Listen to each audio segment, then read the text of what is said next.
Hi எல்லோரும் எப்படி இருக்கிறீங்க? இன்றைக்கி வந்துட்டு ராமேஸ்வரம் தான் நம்ம போகிறோம். லாஸ்ட் இயர் வந்துட்டு இதே மாதிரியே ஒரு 2 நாள் ட்ரிப்பு நாங்கள் ஃபேமிலியோடு எல்லோரும் போயிருந்தோம். அப்போ வந்து திருச்செந்தூர், அதுக்கப்புறம் பிள்ளையார்பட்டி, அது மாதிரி அப்புறம் பக்கத்தில் அம்மன் கோவில், அது மாதிரி திருச்செந்தூர் சுற்றி உள்ள நிறைய கோவிலுக்கு போயிட்டு வந்தோம். பட் ராமேஸ்வரம் மட்டும் மிஸ் ஆயிடுச்சு. சிவபெருமான் வந்து எங்களை கூப்பிடலை. எங்களுக்கு வந்துட்டு அப்போக்கி வந்து அந்த கொடுப்பனை இல்லை. பட் இந்த இயர் என்ன ஆயிடுச்சு அப்படின்னா, ராமேஸ்வரத்தை தவிர நாங்கள் எங்கேயுமே போகலை. இங்கே ராமேஸ்வரம் மட்டும்தான் போனோம். சிவனே வந்துட்டு கூப்பிட்ட மாதிரி இருந்தது. எதர்ச்சியாக எந்த ஒரு பிளான் கிடையாது, இங்கே போகணுன்றதுலாம் இல்லை. அப்போ நைட்டு முடிவெடுத்தோம், விடிய காலம் வந்து கிளம்பி போயிட்டோம். பட் இதில் என்ன மெயினான ஒரு கஷ்டம் அப்படின்னு சொல்லி பார்த்திங்கன்னா, எங்கே போனாலும் பிள்ளைங்களை அழைச்சிட்டு தான் போவோம். பட் இந்த ஒரு டைம் வந்துட்டு பிள்ளைங்களை விட்டுட்டு போனது ரொம்ப கஷ்டமாக இருந்தது. ஏன்னா பையனுக்கு வந்து ரொம்ப உடம்பு முடியலை. அதனால் வந்து அவனை விட்டுட்டு போயிட்டோம். நிறைய பேர் வந்துட்டு ஷார்ட்ஸில் வந்து கேட்டிருந்தீங்க, இது வந்துட்டு என்ன பிளேஸ், இன்ஸ்டாவில் தான் வந்து மெசேஜ் வந்துருந்துச்சு. இது வந்துட்டு எந்த பிளேஸ் அப்படின்னு சொல்லிட்டு.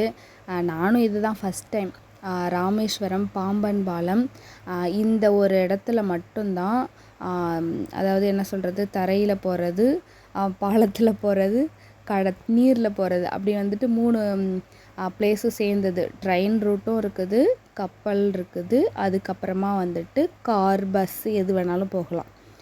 ஸோ அந்த மாதிரி ஒரு நல்ல ஒரு சூப்பரான இடம் தான் இது. இங்கே வந்து என்ன அப்படின்னு சொல்லி பார்த்திங்கன்னா, ஏர்லி மார்னிங்லேருந்து நைட் வரைக்குமே நம்ம முன்னோர்களுக்கு வந்துட்டு திதி கொடுக்கலாம்.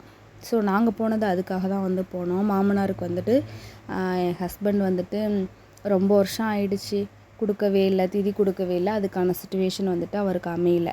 அப்போ வந்து அவங்க வந்து அந்த ஐயர் வந்து என்ன சொல்கிறாங்கன்னா, 1 வருஷம் திதி கொடுக்கல நம்ம முன்னோர்களுக்கு அப்படின்னு சொல்லி பார்த்திங்கன்னா, அவங்கள அரை நாள் பட்டினி போட்டதுக்கான அர்த்தம். அப்போ 2 வருஷம்னா 1 நாள் பட்டினி போட்டதாக அர்த்தமாக. அப்போ நம்ம எத்தனை வருஷம் கொடுக்கலையோ நீங்களே கணக்கு பண்ணிக்கோங்க, அது எத்தனை நாள் பட்டினி நம்ம போட்டிருக்குறோம் அவங்கள அப்படின்னு சொல்லிட்டு. அந்த மாதிரி நம்ம வந்துட்டு நம்மளுக்கு பிடிச்சிருக்கோ பிடிக்கலையோ எதுவுமே இல்லை, இது யாராக வேணால் இருக்கட்டும், நம்ம ஃபேமிலியில் ஒருத்தவங்க வந்து இறந்துட்டாங்க அப்படின்னா கண்டிப்பாக வருஷத்துக்கு ஒரு தடவை வந்து நம்ம திதி கொடுக்கணும். அது வந்து நம்மளோட கடமை. அது இல்லைன்னா நமக்கு என்ன ஆகும்னா, அது வந்து இந்த பித்ருதோஷம் அந்த மாதிரி நிறையா இருக்குது. ஸோ கண்டிப்பாக வந்துட்டு இது உங்கள் கடமையில் ஒன்று. நீங்கள் இதை யாருமே மிஸ் பண்ணாதீங்க. வருஷத்துக்கு ஒரு தடவை வந்துட்டு உங்களால் எங்கே போய் கொடுக்க முடியுதோ அங்கே போய் கண்டிப்பாக வந்து கொடுங்க. திதி கொடுத்துட்டு ஃபஸ்ட்டே வந்து கடலில் குளிச்சிடணும். கடலில் குளிச்சுட்டு அதுக்கப்புறம் திதி கொடுக்கறதுக்கு வந்து அங்கே ஆள் இருப்பாங்க. நம்ம அவங்கக்கிட்ட இன்ஃபார்ம் பண்ணிவிட்டு எல்லாத்தையுமே ஒரு அமௌண்ட் இருக்குது, எந்த மாதிரி நம்ம கொடுக்கணும்னு சொல்லிவிட்டு அந்த அமௌண்ட் டீட்டெயில்ஸ்லாம் வந்து இருக்குது. நம்ம வந்து அதுக்கேற்ற மாதிரி நம்மளுக்கு எந்த அமௌண்ட்டில் பண்ணணும், எந்த அளவுக்கு பண்ணணும்னு சொல்லிட்டு நம்ம சூஸ் பண்ணிவிட்டு நம்ம திதி கொடுத்துட்டு குளிக்கக்கூடாது.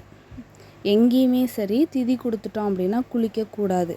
குளிக்காமல் அந்த பிண்டம் இருக்கு இல்லையா, அதை போய் தண்ணியில் கரைச்சிட்டு நம்ம கோவிலுக்கு போகிறோம். இந்த கோவிலில் இன்னொரு ஸ்பெஷலான விஷயம் என்னன்னு சொல்லி பார்த்திங்கன்னா, நாங்கள் ஐயர்கிட்ட கேட்டுட்டோம். அதாவது திதி கொடுத்துட்டு வந்து கடலில் தான் குளிக்கக்கூடாது.